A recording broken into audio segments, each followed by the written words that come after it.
Hello friends, welcome to Meghashree's kitchen. ಇವತ್ತಿನ video ಮೂಲಕ ತುಂಬಾ ರುಚಿಯಾಗಿರುವಂತಹ ಕಡಲೆ ಬೀಜ ಟೊಮೊಟೊ ಚಟ್ನಿ ಯಾವ ರೀತಿ ಮಾಡೋದು ಅಂತಂದ್ಬಿಟ್ಟು ತೋರಿಸ್ಕೊಡ್ತಾ ಇದ್ದೀನಿ.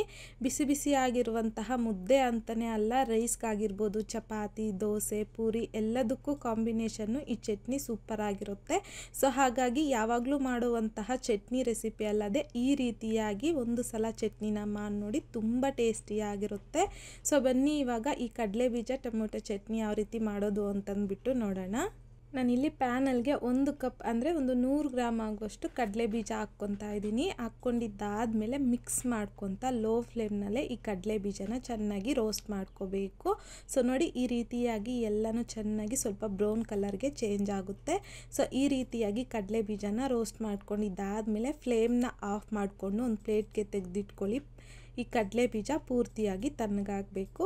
ಈಗ ಅದೇ ಪ್ಯಾನಲ್ಗೆ ನಾನಿಲ್ಲಿ 1 ರಿಂದ 2 ಟೇಬಲ್ ಸ್ಪೂನ್ ಆಗುವಷ್ಟು ಎಣ್ಣೆ ಹಾಕ್ಕೊತಾ ಇದ್ದೀನಿ. ಎಣ್ಣೆ ಸ್ವಲ್ಪ ಬಿಸಿ ಆಗಿದ್ದಾದಮೇಲೆ 1 ಬೆಳ್ಳುಳ್ಳಿನ ಮೇಲ್ಗಡೆ ಸಿಪ್ಪೆ ತೆಗೆದ್ಬಿಟ್ಟು ಹಾಕ್ಕೊತಾ ಇದ್ದೀನಿ. 1 ಮೀಡಿಯಮ್ ಸೈಜಲ್ಲಿರುವಂಥ ಈರುಳ್ಳಿನ ಸಹ ಸಣ್ಣದಾಗಿ ಉದ್ದವಾಗಿ ಕಟ್ ಮಾಡಿಬಿಟ್ಟು ಹಾಕ್ಕೊತಾ ಇದ್ದೀನಿ. ಹಾಗೆಯೇ ಖಾರಕ್ಕೆ ತಕ್ಕಷ್ಟು ಒಂದು 8 ರಿಂದ 10 ಹಸಿಮೆಣಸಿನ್ಕಾಯಿನ ಹಾಕ್ಕೊತಾ ಇದ್ದೀನಿ. ಹಾಕ್ಕೊಂಡಿದ್ದಾದಮೇಲೆ ಮಿಕ್ಸ್ ಮಾಡ್ಕೊತ ಮೀಡಿಯಮ್ ಫ್ಲೇಮ್ನಲ್ಲಿ ಈರುಳ್ಳಿ ಸ್ವಲ್ಪ ಪಿಂಕ್ ಕಲರ್ಗೆ ಚೇಂಜ್ ಆಗೋವರೆಗೂ ಫ್ರೈ ಮಾಡ್ಕೋಬೇಕು. ಫ್ರೈ ಮಾಡ್ಕೊಂಡಿದ್ದಾದಮೇಲೆ ಇದರಲ್ಗೇ 1 ದೊಡ್ಡ ಸೈಜಲ್ಲಿರುವಂಥ ಟೊಮೊಟೊನ ಸಹ ಸಣ್ಣದಾಗಿ ಕಟ್ ಮಾಡಿಬಿಟ್ಟು ಹಾಕ್ಕೊತಾ ಇದ್ದೀನಿ.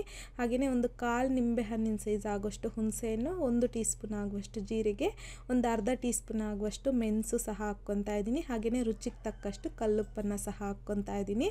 ಹಾಕ್ಕೊಂಡಿದ್ದಾದಮೇಲೆ ಇದನ್ನೆಲ್ಲ ಒಂದ್ಸಲ ಚೆನ್ನಾಗಿ ಮಿಕ್ಸ್ ಮಾಡ್ಕೋಬೇಕು. ಮಿಕ್ಸ್ ಮಾಡ್ಕೊಂಡಿದ್ದಾದಮೇಲೆ ಲಿಡ್ನ ಕ್ಲೋಸ್ ಮಾಡಿಕೊಂಡು ಲೋ ಟು ಮೀಡಿಯಮ್ ಫ್ಲೇಮ್ನಲ್ಲಿ ಟೊಮೊಟೊ ಸಾಫ್ಟ್ ಆಗೋವರೆಗೂ ಫ್ರೈ ಮಾಡ್ಕೋಬೇಕು.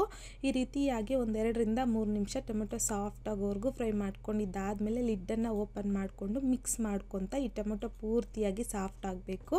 ಆ ರೀತಿಯಾಗಿ ಫ್ರೈ ಮಾಡ್ಕೊಂಡಿದ್ದಾದಮೇಲೆ 1 ಟೇಬಲ್ ಸ್ಪೂನ್ ಆಗುವಷ್ಟು ಪುದೀನ, ಒಂದು 1/4 ಕಪ್ ಆಗುವಷ್ಟು ಕೊತ್ತಂಬರಿನ ಸಹ ಹಾಕ್ಕೊಂಡು ಚೆನ್ನಾಗಿ ಮಿಕ್ಸ್ ಮಾಡ್ಕೋಬೇಕು. ಮಿಕ್ಸ್ ಮಾಡ್ಕೊಂಡಿದ್ದಾದಮೇಲೆ ಫ್ಲೇಮ್ನ ಆಫ್ ಮಾಡಿಕೊಂಡು ಈ ರೀತಿಯಾಗಿ ಪ್ಯಾನ್ ಫುಲ್ಲು ಸ್ಪ್ರೆಡ್ ಮಾಡಿಕೊಂಡು ಇದು ಪೂರ್ತಿಯಾಗಿ ತಣ್ಣಗಾಗಬೇಕು.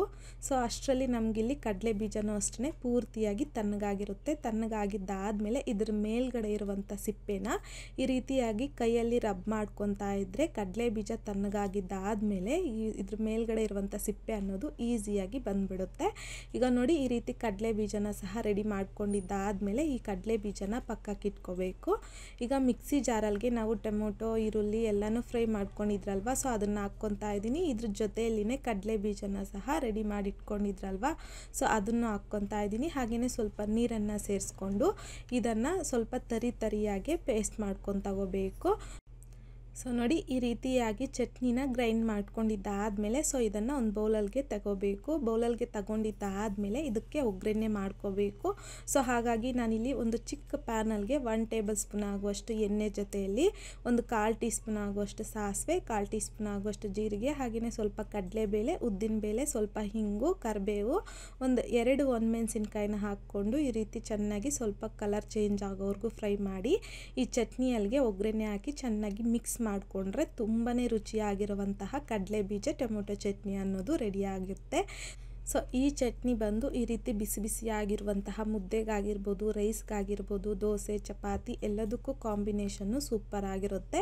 ಸೊ ಹಾಗಾಗಿ ಈ ವಿಧಾನದಲ್ಲಿ ಒಂದು ಸಲ ಚಟ್ನಿನ ಟ್ರೈ ಮಾಡಿ ನೋಡಿ. ಟ್ರೈ ಮಾಡಿದ್ದಾದಮೇಲೆ ನಿಮಗೂ ಸಹ ಟೇಸ್ಟ್ ಹೇಗೆ ಬಂತಂದ್ಬಿಟ್ಟು ಮರೀದೆ ಕಮೆಂಟ್ ಬಾಕ್ಸಲ್ಲಿ ಕಮೆಂಟ್ ಮಾಡಿ, ಲೈಕ್ ಮಾಡಿ, ಹಾಗೆಯೇ ನಿಮ್ಮ ಫ್ರೆಂಡ್ಸ್ ಆ್ಯಂಡ್ ಫ್ಯಾಮಿಲಿ ಜೊತೆಗೆ ಶೇರ್ ಮಾಡಿ. ಮತ್ತಷ್ಟು ಈಸಿ ಆ್ಯಂಡ್ ಸಿಂಪಲ್ ಕ್ವಿಕ್ ರೆಸಿಪೀಸ್ಗೋಸ್ಕರ ದಯವಿಟ್ಟು ನೀವಿನ್ನೂ ನಮ್ಮ ಚಾನಲ್ನ ಸಬ್ಸ್ಕ್ರೈಬ್ ಮಾಡಿಲ್ಲ ಅಂತಂದರೆ ಸಬ್ಸ್ಕ್ರೈಬ್ ಮಾಡಿ.